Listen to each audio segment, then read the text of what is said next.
fọ́nrán eléyìí náà ló ń ṣàfihàn níbi tí kọ̀ńténà ńlá kan tó ti wó lu àwọn awakọ̀ kan lórí lójú ọ̀nà Molete nílùú Ìbàdàn tí eléyìí sì ti ṣokùnfà ìbẹ̀rùbojo àti ìdàrúdàpọ̀ lágbègbè náà. Àwọn ènìyàn tí ìṣẹ̀lẹ̀ náà ṣojú wọn ṣàlàyé wípé ọ̀pọ̀ àwọn ènìyàn ló farapa nínú ìṣẹ̀lẹ̀ náà. Bákan náà ni àwọn ará agbègbè náà ti ń sa gbogbo akitiyan wọn láti ṣàtìlẹ́yìn fáwọn ènìyàn tó farapa náà kó tó di pé àwọn òṣìṣẹ́ iléeṣẹ́ tó ń rí sí ìpè pàjáwìrì dé síbẹ̀. Lákòótán wọ́n ní ìṣẹ̀lẹ̀ náà ló ti yọrí sí súnkẹrẹ fàkẹrẹ ọkọ̀ lójú ọ̀nà náà. Ní báyìí ẹ jẹ́ kí a lọ wo fọ́nrán náà.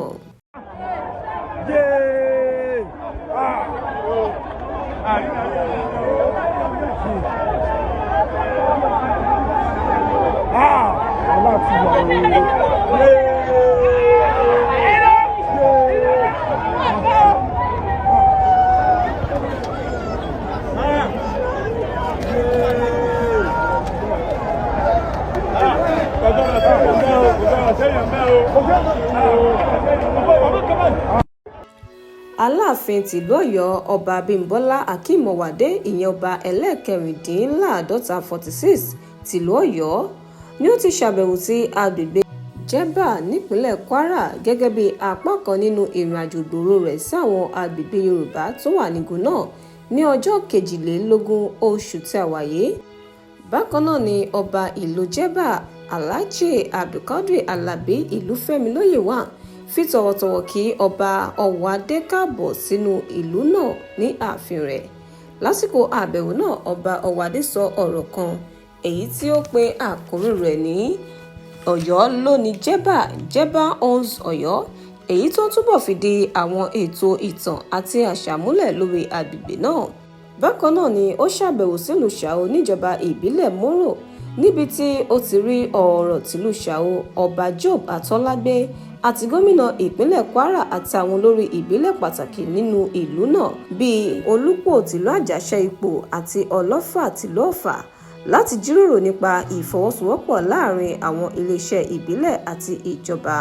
Ní báyìí ẹ jẹ́ kí a lọ wo fọ́nrán náà. Èkó mọ kébí eku o, ẹyẹ mọ kébí ẹyẹ o, ọmọ ènìyàn mọ fọ́ọ̀mù bí ọmọ ènìyàn, àgbọn ó tọwọ́ àlàbóṣù o, gbogbo nǹkan mèremère yọmọ wọ̀lú Jẹ́bà. Ẹ ṣeun gidi gan. Àpọ́nlé kan lè jù báyìí náà lọ. Ìgbà tí mo wọ ìlú Jẹ́bà ni mo mọ̀ pé Ọ̀yọ́ ló ní Jẹ́bà. Jẹ́bà ló ní Ọ̀yọ́. Ìkan kan náà ló wá. Ẹ ṣeun gidi gan. Àwa ṣe kan ní ìlú Ìlọrin. Mo wá ní ká fi ẹsẹ̀ kan náà ká fi dé ọ̀dọ̀ yín. Mo ń ṣe ládùúrà ìlú Jẹ́bà ò ní bàjẹ́ o. Nǹkan tó ti dé náà níwọ̀nba àmì nǹkan tó ti dé sí ìlú Jẹ́bà ní ọlá Ọlọ́run ìlú Jẹ́bà ò ní tú o. Àwọn tí ó tú náà wọn ní bí wọn lásìkò. Inú mi dùn láti wá bí ìlénì. Mo dẹ̀ tún wá ń sọ fún yín náà pé tẹ bá ti ní nǹkan ṣe ẹ̀mọ̀ jẹ́ àmọ̀. Àmọ́ a fi ìjókòó yẹ yín sí.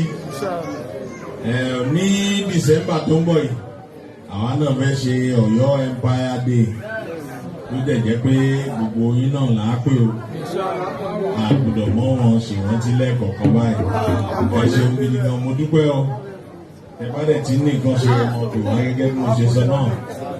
Ẹ ṣeun, àjọṣe wa náà kò ní bàjẹ́ o.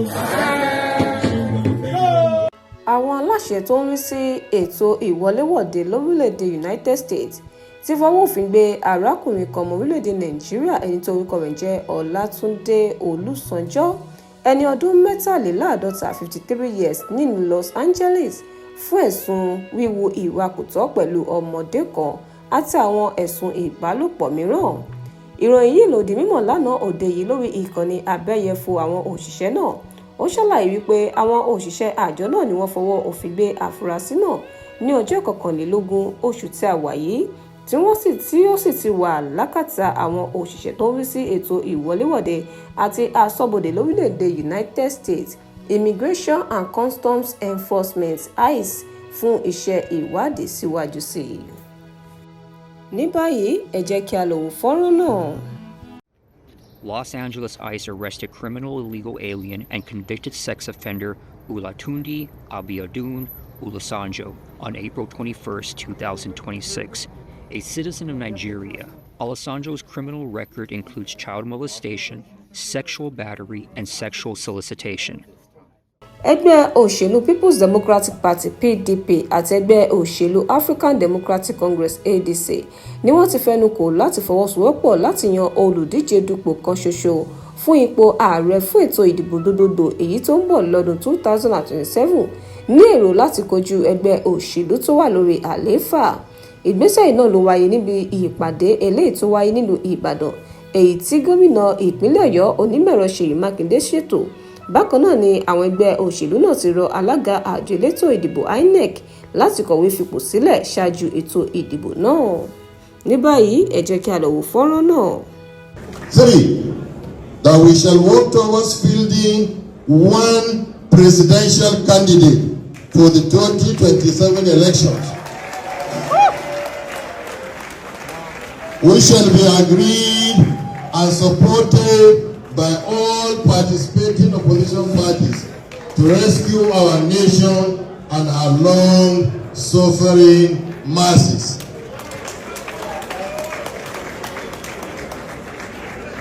Four, that INEC chairman, Professor Josh Ojo Amopita, having shown bias and open partisanship in favor of the ruling APC, should not conduct the 2027 general election as Nigerians across board have lost confidence in him and his capacity to guarantee the required neutrality to deliver a free, fair, transparent and credible election. Agbẹnusọ iléeṣẹ́ ọlọ́pàá ìpínlẹ̀ Delta Bright Edafe ti ṣàlàyé wípé ọwọ́ iléeṣẹ́ ọlọ́pàá ti tẹ àfúrásì arákùnrin kan lẹ́yìn tó gbìyànjú láti lè dé àpò pọ̀ pẹ̀lú ẹnìkan láti jí arábìnrin alágbàtọ́ rẹ̀ gbé. Ó ṣàlàyé wípé arábìnrin náà ló gba àfúrásì náà tọ́ nígbà tó wà ní ọmọ ọdún 5 years tí ó sì ṣètọ́jú rẹ̀ fún odidi ọdún 10 léyìí tó túmọ̀ sí wípé ọmọ náà ti di ọmọ ọdún 15 years. Wọ́n ní ọmọ náà ló dédé jáde kúrò nílé tí ó sì lọ rèé san owó fún ẹnìkan wípé kí wọ́n jí arábìnrin tí ó gbà tọ́ kí wọ́n jí gbé kó tó di wípé ọwọ́ pálábá rẹ̀ padà ṣẹ́gi. Ní báyìí ẹ jẹ́ kí a lọ wo fọ́nrán náà ká gbọ́ ohun tí Bright Edafe ṣàlàyé lẹ́kùnrẹ́rẹ́. This story seems not to be getting to an end and is honestly tiring, frustrating and demoralizing, because one would wonder, how do you now relate with people that you would feel safe? We've had cases where workers killed their employer. We've had cases where security men killed their bosses just because they want to cut away their jewelry. Today we are with a 31-year-old suspect who was brought into the house by the aunt when he was just 5 years. He stayed with them till he was about 15 years, and all of a sudden he said he wanted to leave, and he left. Stayed with them for 10 years, from 5 to age 15 he left, until he became age 31. All of a sudden something just came up to his mind that, let me kidnap my auntie who trained me, who saw me through school. And that was what he did. He paid 200,000 installments and also 700,000, making it 900,000. Unknown to him that the people he contacted were not kidnappers. They rather used him as a bait, got in, and handed him over to the police, thereby saving the life of his auntie. My brother, you are sleeping, no? I'm not sleeping. All right. What's your name? My name is Chukwemeka Destiny. Correct. Why are you here? I'm here because of the issue of kidnap. Who were you trying to kidnap? My auntie. Your auntie? Yes. This is your auntie. Have you stayed with her before? Yes, sir. How many years did you stay with her? I stayed with them for 10 years. At what age did you leave the house? I left the house about 15 years. When you were 15 years. Yes, sir. How old are you now? I'm 31. So what made you muster the idea that you want to kidnap somebody who took care of you as a child, fed you, saw you through school? What brought the idea to you that you wanted to kidnap her? I just want us to know why. Sincerely speaking to you, I am guilty of what really happened. We know you are guilty, but why? Just tell us why. I don't know what came over me. I can't tell. It's devil's work. Yes, sir. It's devil's work. Yes, sir. So supposing you trained somebody, saw somebody through school. Do you have a wife? Yes, sir. How many children? 2, sir. All right. Supposing you have somebody staying with you, and when the person gets to a certain age, he leaves the house and tries to kidnap you, how will you feel? I'm not going to feel good. All right. I don't have much to say to this guy because it's a very sad story, and he's claiming he's remorseful, but you never can tell because he has been caught. How much did you pay for her to be kidnapped? I made a deposit of 200,000 at first. Okay. Then the next day made a deposit of 700,000, making it an 900,000. Yes, sir. All right. So the money you were paying to these guys to kidnap her, where were you getting the money from? I'm a businessman. What kind of business do you do? I drive truck and I also sell building material.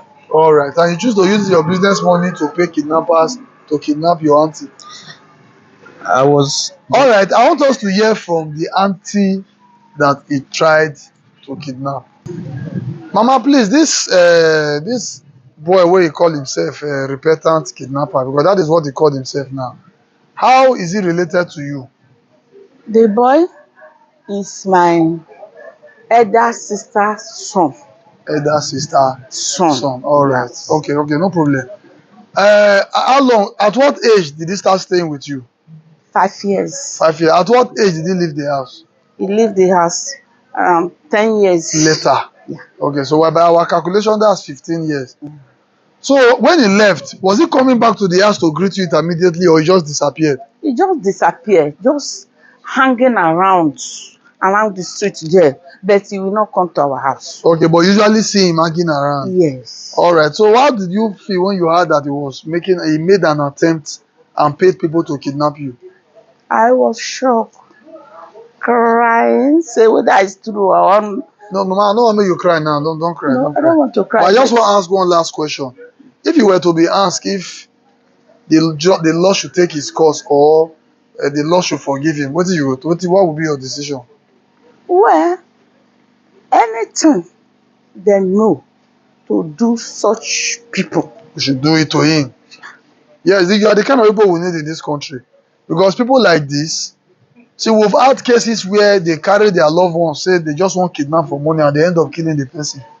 So you should allow the law to take its course, and I really want to appreciate you for that. Please, let's emulate from our mother here. She understands the importance of allowing the law to take its course. tó bá jẹ́ ìgbà àkọ́kọ́ tẹ̀yin ń gbọ́ wa rèé ẹ fún wa ní ìkàmúgbádùn ẹ bá wa fi ọ̀rọ̀ sí abala àríwísí wa kí ẹ sì bá wa subscribe sórí ìkànnì yìí Yorùbá Broadcasting Network YBN ẹ sì má gbàgbé láti darapọ̀ mọ́ wa ní àṣálẹ́ fún àkójọpọ̀ ìròyìn àpapọ̀ ilé wa Títílayọ̀ Àgbọ̀ọ́lá lórúkọ mi ẹ ṣé tẹ̀ ń gbọ́ wa.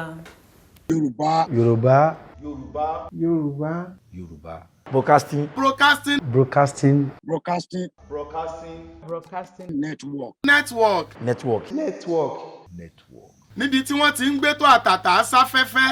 Kẹ́ máa wo ọgbọ́n ìmọ̀ àtòyé. Ẹ má yí kúrò níbẹ̀ o. Ó pọ̀ jù. Ilé-iṣẹ́ tó ṣe pàtàkì. Ó dùn jù. Yorùbá Broadcasting Network fún ìgbédìde àṣà Yorùbá.